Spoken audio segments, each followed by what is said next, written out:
After many months of reading, finally we reach chapter 7, The Path to Liberation. All the previous chapters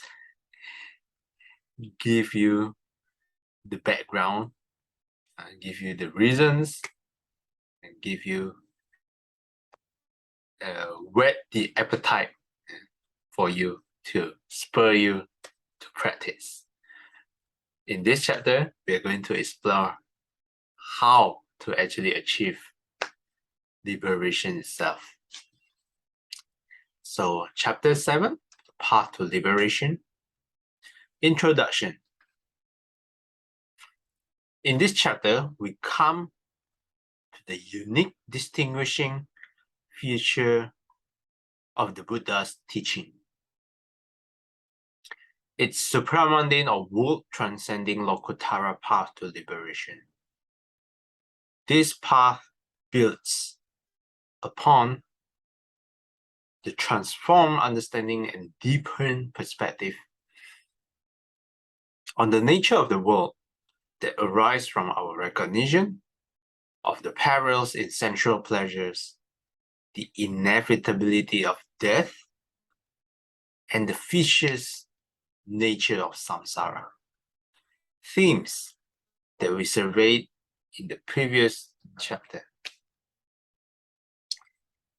It aims to lead the practitioner to the state of liberation that lies beyond all realms of conditioned existence to the same sorrowless and stainless bliss of Nibbana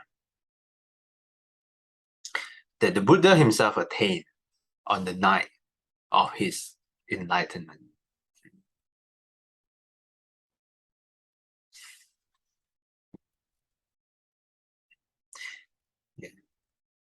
This one, the transformed understanding and deepened perspective on the nature of the world that arise from our recognitions in the danger, the perils of sensual pleasures, the inevitability of death, and the vicious nature of samsara. All of this were what the previous chapter is built on, and this is why the previous chapter is important. You need to have that perspective first. You need to know why you are practicing before even traveling the path, walking the path. The themes that we surveyed in the previous chapter. Hey, Sister Saikyang, would you like to read next? This chapter presents texts that offer a broad overview of the Buddha's world-transcending path. The following two chapters will bring together texts that focus more finely on the training of the mind and the cultivation of wisdom. The two major branches of the world-transcending path. I begin, however, with several suttas that are intended to clarify the purpose of this path, illuminating it from different angles. Text 7, section 1.1, the shorter discourse to Malukyaputta, Majjhima Nikaya 63, shows that the Buddhist path is not designed to provide theoretical answers to philosophical questions. In this sutta, the monk, Malukyaputta, approaches the Buddha and demands answers to 10 speculative questions, threatening to leave the Sangha if this demand is not satisfied. Scholars have debated whether the Buddha refused to answer such questions because they are in principle unanswerable, or simply because they are irrelevant to a practical resolution of the problem of suffering. Two collections of suttas in the Samyutta Nikaya 33.1 until 10, and Samyutta Nikaya 44 from 7 to 8 make it clear that the Buddha's silence had a deeper basis than mere pragmatic concerns.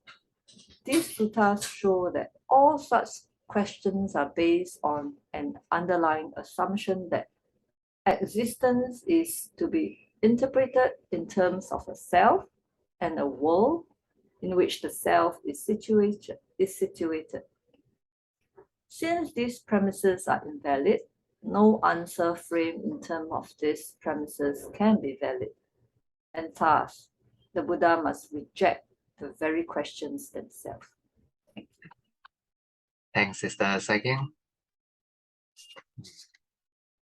Here, Bhikkhu Bodhi mentioned he wanted to clarify. He wants to clarify the purpose of this path, illuminating it from different angles. The first one, this is pretty important. The Buddhist path is not designed to provide theoretical answers to philosophical questions. What does that mean? If you read other philosophies, you will see a lot of banters between all these philosophers like Immanuel Kant, Jeremy Bentham, John Stuart Mill. All of these philosophers are very theoretical. Yeah? They go back and forth, but the problem is they themselves are likely not enlightened because they only deal with theory, not practice. So this is where I think the Buddhist paths are very practical because it leads us to somewhere. It leads us away from suffering. Yeah. It leads us to liberation. It leads us to happiness. So this is why this is important. The Buddhist path is not merely a theoretical philosophy. Okay, Sister Billy, would you like to read?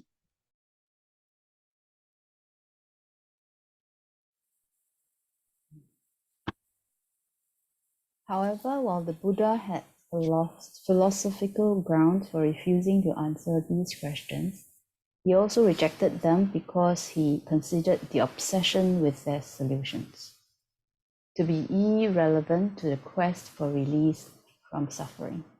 This reason is the evident point of the discourse to Malukyaputta, with its well-known simile of the man shot by the poisoned arrow.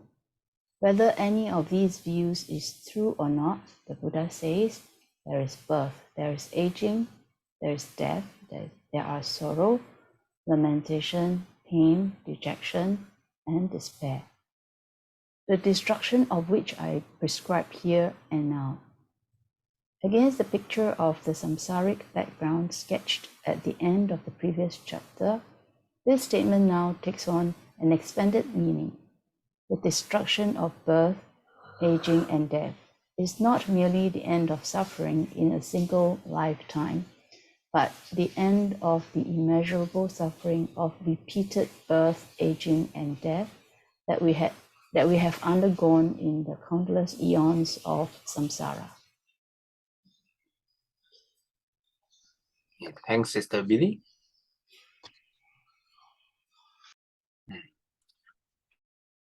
Here, highlighted in blue, says that the Buddha refused to answer these philosophical questions. It's also because the premises of the questions are already invalid. And second reason, the Buddha refused to answer because obsession with the solutions, which many philosophers have fallen into this trap. These solutions to these questions are irrelevant. Irrelevant to what? To the quest to liberation, to the quest for release from suffering.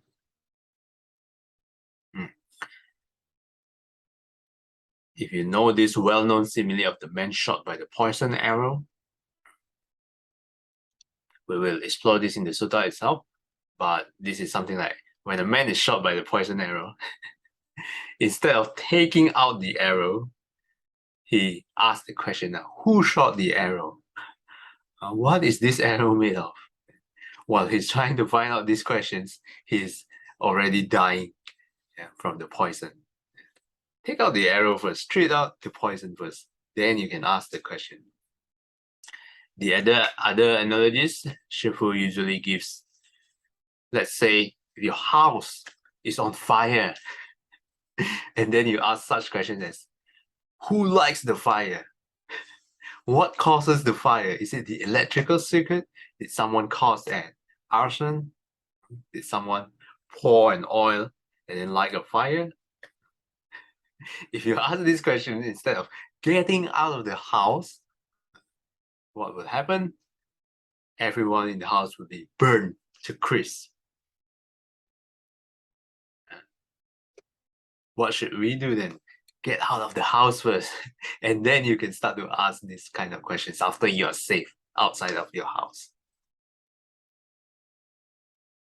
This is some analogies we can use to explain why not to indulge in philosophical questions. It's interesting in the beginning, but if you stay in it without practicing, that's where the problem comes. Okay, Sister Shawmei, would you like to continue?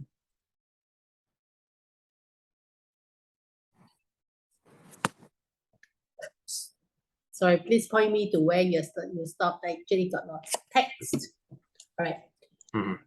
The greater discourse on the smile of the heartwood, Majjhima Nikaya 29, clarifies from a different angle the Buddha's purpose in expounding his world-transcending Dharma. The sutta is about a clansman who has gone forth from the household life into homelessness, intent on reaching the end of suffering. Though earnest in purpose at the time of his ordination, once he attains some success, whether a lower achievement like gain and honor or a superior one like concentration and insight, he becomes complacent and neglects his original purpose in entering the Buddha's path. The Buddha declares that none of these stations along the way, not moral discipline, concentration, or even knowledge and vision, is the final goal of the spiritual life.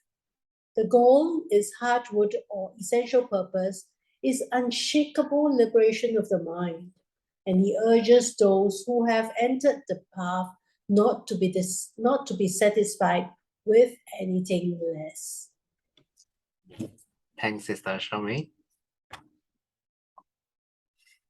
Here, the second angle that the Buddha expounds. This path is for the clansman. The clansman who has gone forth from the household life into homelessness, intent on reaching the end of suffering, reaching liberation, reaching Nibbana. Initially, this clansman were very earnest in purpose in time of his ordination. However, once he attained some success, lower achievement like gain and honor, or superior one like concentration and insight, he becomes complacent, neglects his original purpose. This is pretty common if you notice, if you observe some monastics, not to judge them, but just to see maybe someday we ordain, try not to be complacent. Let me highlight this.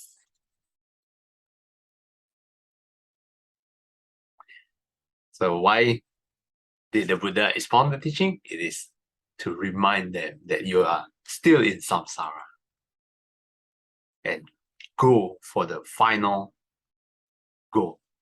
Go for the heartwood, the unshakable liberation of mind.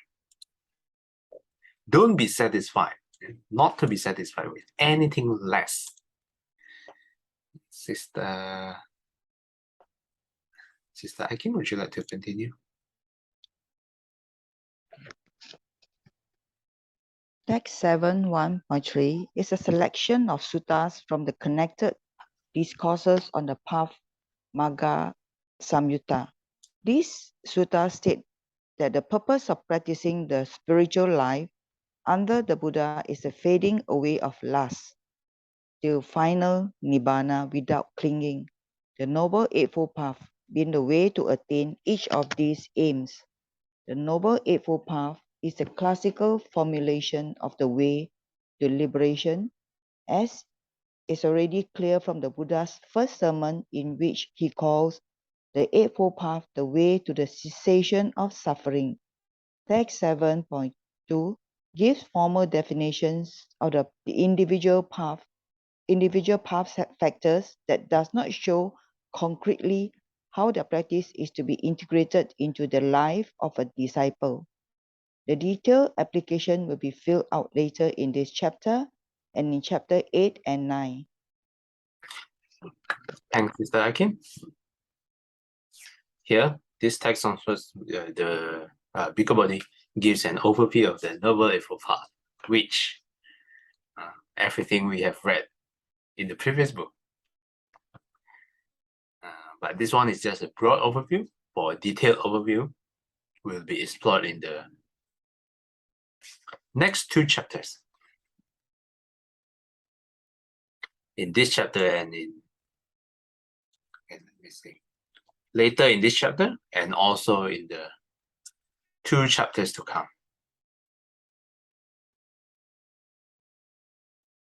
And also his upcoming new book, which I can't wait to get my hands on it. Okay, Sister Choi Kwan, would you like to continue? Text 7, Section 3 throws a different spotlight on the path than we are accustomed to hear in standard Buddhist rhetoric. While we are often told that the practice of the Buddhist path depends entirely on personal effort, this sutta emphasizes the importance of spiritual friendship. The Buddha declares that spiritual friendship is not merely half the spiritual life, but the whole of it. For the endeavor to attain spiritual perfection is not a purely solitary enterprise, but occurs in dependence on close personal ties. Spiritual friendship gives the practice of the Dharma an inescapably human dimension and welds the body of Buddhist practitioners into a community united both vertically by the relationship of teacher to student and horizontally by friendships among peers treading a shared path. Contrary to a common assumption, the 8 path factors are not steps to be followed in sequence, one after another. They are more appropriately described as components than as steps. Optimally, all 8 factors should be present simultaneously, each making its own distinctive contribution, like 8 interwoven strands of cable that gave the cable maximum strength. However, until that stage is reached, it is inevitable that the factors of the path exhibit some degree of sequence in their development. The 8 factors are commonly distributed into 3 groups as follows. Thank you. Oh. You want me to continue? Okay, number 1, the moral discipline group, Sila Khanda, made up of right speech, right action, and right livelihood. 2, the concentration group, Samadhikhanda, made up of right effort, right mindfulness, and right concentration. 3, the wisdom group, Panya-khanda, made up of right view and right intention. Okay, thanks, Sister Choi Kwan. Okay, firstly, different angle is explored. While we are often told that the practice of the Buddhist path depends on personal effort, this sutta emphasizes the importance of spiritual friendship, which is very appropriate for this group. Without this group, I don't think my practice would be as far as it is today. So thanks to all of you for this spiritual friendship. And I think just nice we stop here. And the next paragraph that Sister Chekon read talks about the overview of the Noble Eightfold Path, which is put in 3 groups: the moral discipline group, made out of right speech, right action, right livelihood; concentration group, made out of right effort, right mindfulness, right concentration; and the last one, the wisdom group, made out of right view and right intention. Okay, with that, anything you'd like to add? Any questions or comments?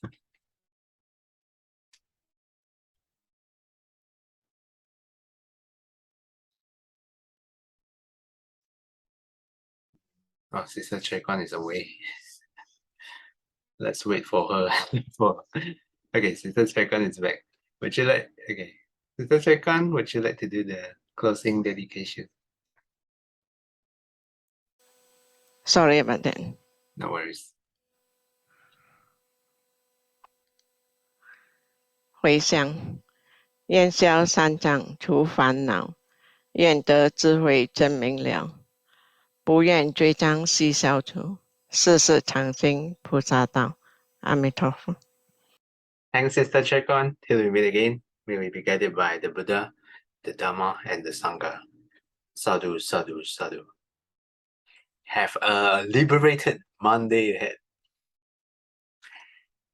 Thanks, everyone. I'll see you guys next time. Thank you, all Birthday, spiritual Sister friends. Saipan. Thanks, Sakya. Happy birthday Bye-bye. again. Happy birthday, Sister Sakya. Happy Thank birthday, you. Sister Saikang. Thank you, Bye. everybody. So blessed. Bye-bye. Bye.